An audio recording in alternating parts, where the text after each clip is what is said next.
So it's bright and early in the morning, the moon is setting and the sun's coming up, and we're on the Mesa of the Dead, right below the high tanks. That's our goal for today, is to get up there and find water. If there's no water, we die right here on this Mesa of the Dead.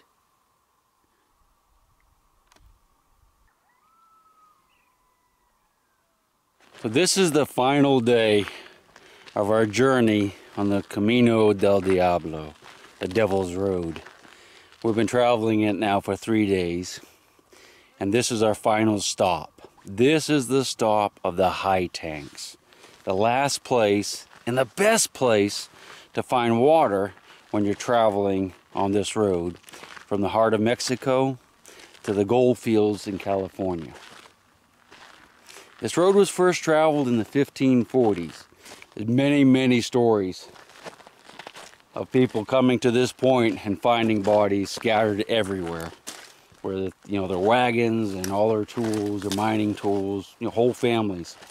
There are stories of people dying on the rocks right there, just below the water, 15 feet below the water, because they didn't have the energy left because of dehydration to climb up that rock. And you'll see what I'm talking about. So close, yet so far. All right, you ready? Let's start our journey and see if we can make it. It's early in the morning. The sun's getting really hot. Can you imagine if it was 120 degrees midday when you rolled into here, parched, disoriented, staggering, knowing that your life depended on climbing those rocks. It's going to be easy for us. It wasn't always easy for them. Let's climb. Ricky was here. He shows up a lot of places. He's like the troll train. He's always around, isn't he? Before we go up the hill, I want to tell you a little story about this cactus right here. In one of the accounts I read, there was a prospector that hated this kind of cactus because one time when he was out in the desert, he ran out of water and started feeling the effects of dehydration, which will make you go crazy. It makes you just go nuts.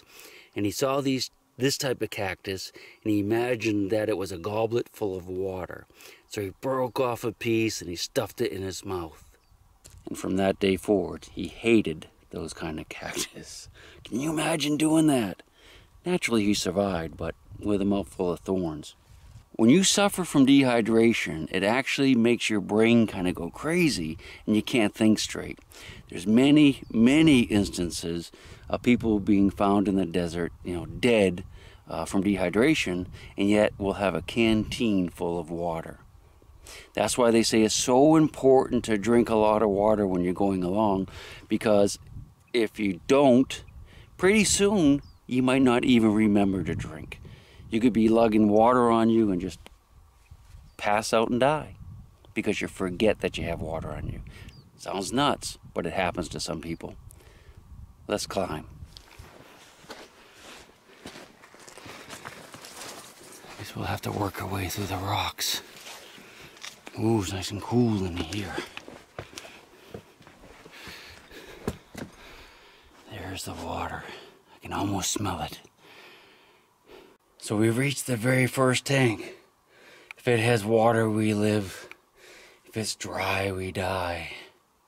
Do we dare to look? Let's look together.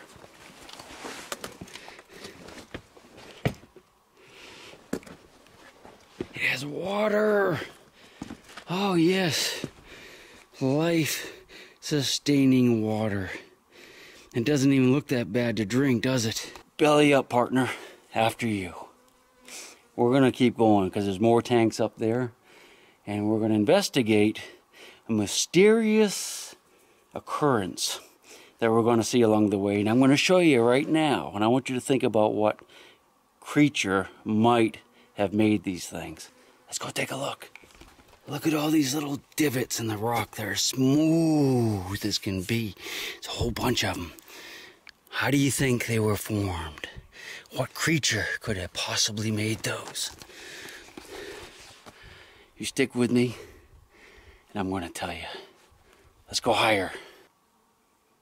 Now imagine trying to crawl up this rock face when you're so thirsty you can barely stand up. I've already come up through here.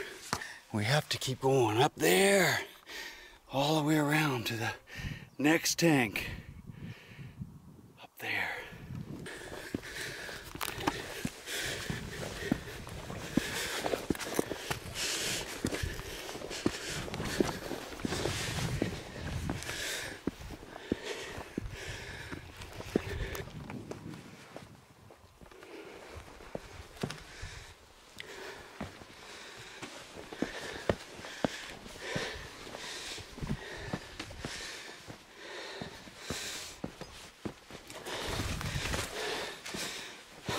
And there's a second tank, and it too has water. If you look on that flat rock, you can see the same little ground out areas where the Indians would camp. And that's where they ground the nuts, the mesquite beans, the mesquite beans, and other things. Now if that was dry, we'd have to continue up and see if there's any others that have water in them, while our companions and family wait for us down there on the mesa of the dead. There's actually 2 tanks there, and they both have water. So these are the first tanks above that bottom tank that was easy to reach, and the ones that, if you did not have energy, you could not make it to. You can see some of those little cups there on that shelf. Have you figured out what they are yet? This is the second tank. Kind of green, but it's water. The honeybees are very happy to be here. There's another smaller one. Don't see any critters floating in it. Let's go look at the honeybees. See how they're doing today. Hey, Mr. Honeybee. You know, I just realized that I was telling you in the video from yesterday when we were at the Thule tank, I was going to tell you a secret about honeybees and some way they can help you survive. So I totally forgot, so I'm going to tell you right now. It's not so much about finding water as it is about finding their hive if you want to get their honey, if you need their honey to survive. I can look at these bees here, and if I caught one, I could put a little mark on his back with paint or something like that and let him fly away. And he's going to fly directly to his hive to bring the water there and give to the other bees, then he's going to fly directly back. Now, we can time him by counting the seconds, and we know what direction he flew, so we can walk that way and find the beehive full of nutritious and delicious natural honey. You don't really do that nowadays because there's not many bees left, but you know, 50, 100 years ago, that was very common for people to do. In fact, my Uncle Jeet taught me that little trick way back in the 1960s. There's some more water caught in that small basin. That would give us enough to survive and a little more here. But if there wasn't any, we'd have to keep going. It's early in the season. It's spring, water is plentiful. In a few more months, there may not be any. More water. Wow. This doesn't look quite... Look at that tank. Not as green as the lower stuff. Look at this rock in front of me. You can see where the American Indians camped in this very same area. And these are the smooth places, what we call mortars. Not boom boom mortars, but mortars like boom boom, here comes the bread. They'd put the beans in here and take another rock in their hand. Here's some notes. Take another rock in their hand and grind it and make a crude flour. You can see there's several of the holes. Well, a bunch of them here. And this may have been going on 1,000 years ago, 5,000 or even 10,000 years ago. Let's go higher. What you hear there is the sound of freedom. Yeah, that's freedom up in the skies. I want to take a minute and show you exactly how these tanks were formed. This is a fantastic vantage point. I'm almost to the top, not quite, but we can see everything we need to see right here. You see out across the valley, and you can picture your family and your friends down there waiting for you to find water. That was the first water we found in that tank that was emerald green.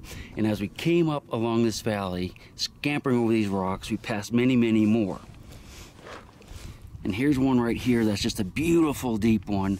And I think there's probably one right there. You can see like there's cattails or something growing.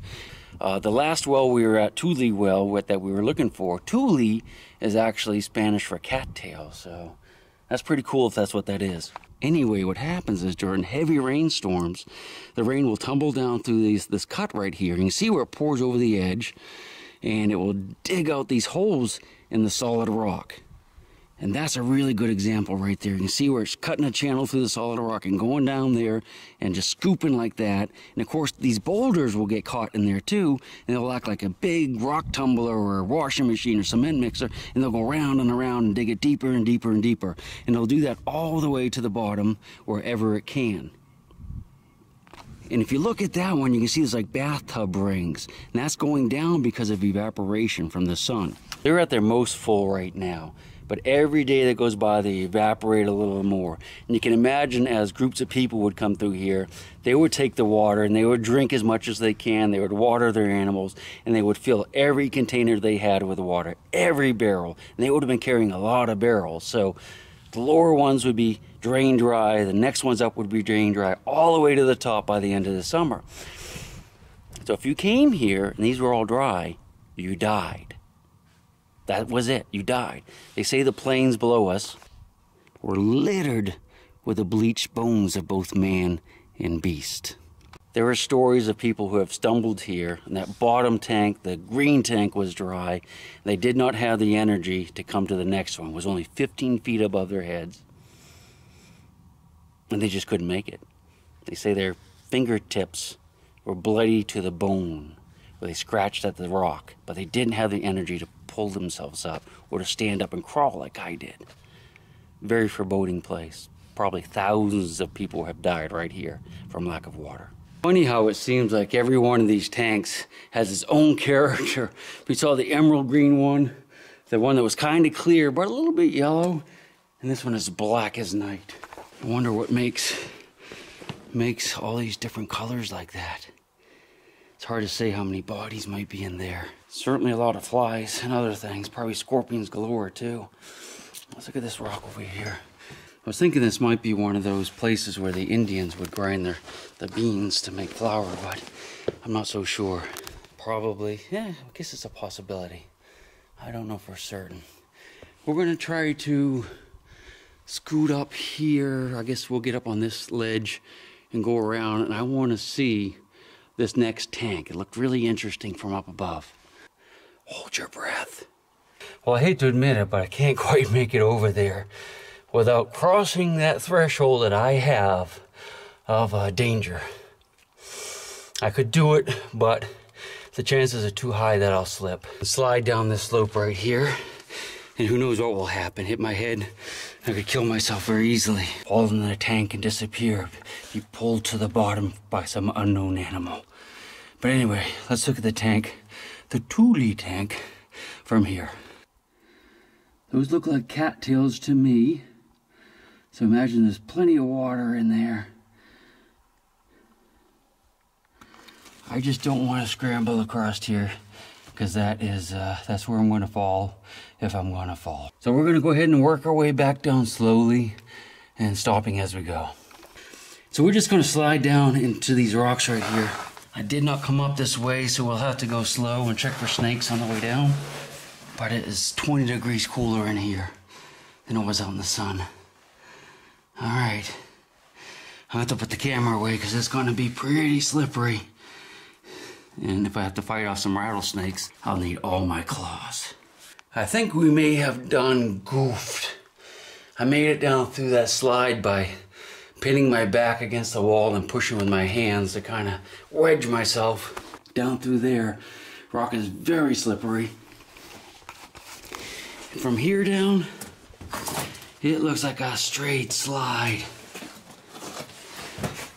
And we don't want to do this.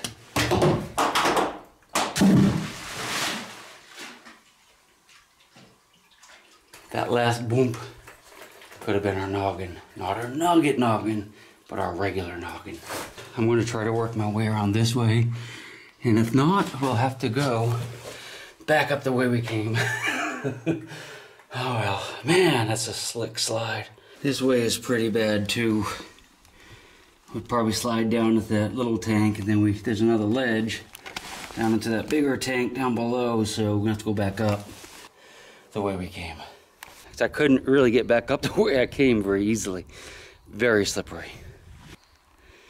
So that's the tank I just plunked that rock in, and I was able to sneak out through a little side hole here as I was leaving the green tank, or the honeybee room.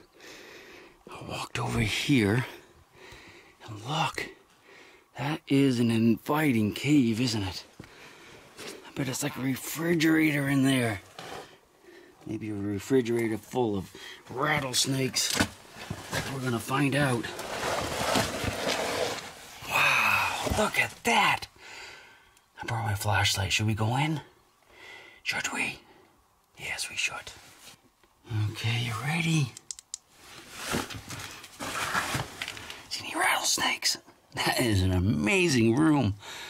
You just know for thousands of years, people have come down in this room right here and hung out. Let's go look at it. Get ready to scramble out if you see any rattlesnakes. Or hear any hissing. Or see any bats. Nice, look at this.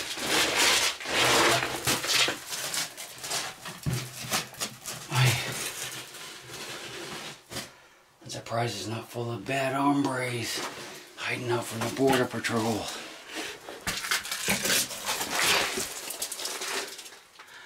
I imagine there's probably a sensor in here that we have already triggered, and that when we get to the bottom, what's that? We're going to be met by the border patrol, and they're going to say, "Chig, let me see your bottom of your feet." Because what they do is they look at the soles of your shoes or your boots to see what kind of treads you have, so they can track you. They know that it's you and not a bad hombre. I've already had that done once on this trip, and I can almost bet we're going to have it done again because we're in this little cave and we've tripped a sensor, I'm sure. It could have been conquistadors from the 1500s sitting right where we're sitting, trying to get cool. Isn't that neat to think about? You just never know. So I hope you enjoyed this little adventure to the Mesa of Death and the high tanks, the Nija Altas. It was fun. We passed over the spirits of many travelers, I'm sure. All right, guys, let's do another adventure.